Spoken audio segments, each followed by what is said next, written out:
ഈ സ്ത്രീകളുടെ സ്ഥലങ്ങളുടെ പ്രശ്നങ്ങൾ നമ്മൾ പറഞ്ഞല്ലോ. അപ്പോൾ അതിനുവേണ്ടി ചെയ്യുന്ന ഓപ്പറേഷൻസ് എല്ലാം മിക്കവാറും എല്ലാം തന്നെ മയക്കിയിട്ടാണ് ചെയ്യുന്നത്. ജനറൽ അനസ്തീഷ്യയിലാണ് ചെയ്യുന്നത്.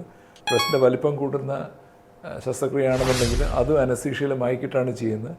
ചെറിയ രീതിയിൽ പാട് അറിയാൻ പറ്റാത്ത രീതിയിൽ ഒന്നുകിൽ ബ്രസ്റ്റിൻ്റെ അടിഭാഗത്തോ അല്ലെങ്കിൽ സൈഡിലോ ഒക്കെ കീറിയിട്ടാണ് നമ്മൾ ഈ സിലിക്കോൺ ഇംപ്ലാന്റ്സ് നിക്ഷേപിക്കുന്നത്. അത് കഴിഞ്ഞ് ഒരു നല്ലൊരു രീതിയിലുള്ളൊരു ഡ്രസ്സിങ്ങും പിന്നെ ഒരു നല്ലൊരു സപ്പോർട്ടീവായിട്ടുള്ള ബ്രായും കൂടെ നമ്മൾ ഇടാൻ പറയും.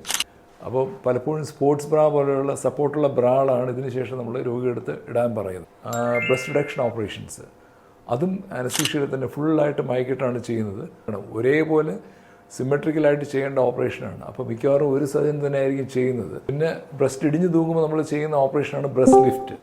അത് ബ്രസ്റ്റിൻ്റെ നമ്മൾ സാഗ് ചെയ്ത ബ്രസ്റ്റിൻ്റെ എക്സസ് സ്കിന്നൊക്കെ എടുത്ത് കളഞ്ഞ് ബ്രസ്റ്റിനെ കൂടുതൽ ദൃഢമാക്കി കീഴ്പോട്ട് ഇറങ്ങിയ നിപ്പിൾ ഉണ്ടല്ലോ നമ്മുടെ മുലക്കണ്ണുകൾ, അതും മേളിലോട്ടാക്കി അതിനെ നല്ല രീതിയിൽ സെൻട്രലൈസ് ചെയ്ത് ഫിക്സ് ചെയ്യുന്ന ഓപ്പറേഷനാണ് ഈ പറഞ്ഞ പോലെ മാസ്റ്റോപിക്സി അല്ലെങ്കിൽ ബ്രസ്റ്റ് സാഗിങ്ങിന് നമ്മൾ ചെയ്യുന്ന ബ്രസ്റ്റ് ലിഫ്റ്റ് ഓപ്പറേഷൻ. അപ്പോൾ അതിനും ഈ മേൽപ്പറഞ്ഞ കാര്യങ്ങളൊക്കെ തന്നെയാണ് ശ്രദ്ധിക്കേണ്ടത്. സപ്പോർട്ടീവ് ബ്രാ വേണം. വലിയ ഫിസിക്കൽ ആക്ടിവിറ്റീസ് ഒന്നും 4-5 ആഴ്ചത്തേക്ക് പാടില്ല. ആ മുറിവുകളൊക്കെ ഉണങ്ങുന്നവരെ വളരെ അതീവ സൂക്ഷ്മതയോടുകൂടി നല്ല ശുദ്ധിയായ രീതിയിൽ തന്നെ കാര്യങ്ങൾ സൂക്ഷിക്കേണ്ടി വരും.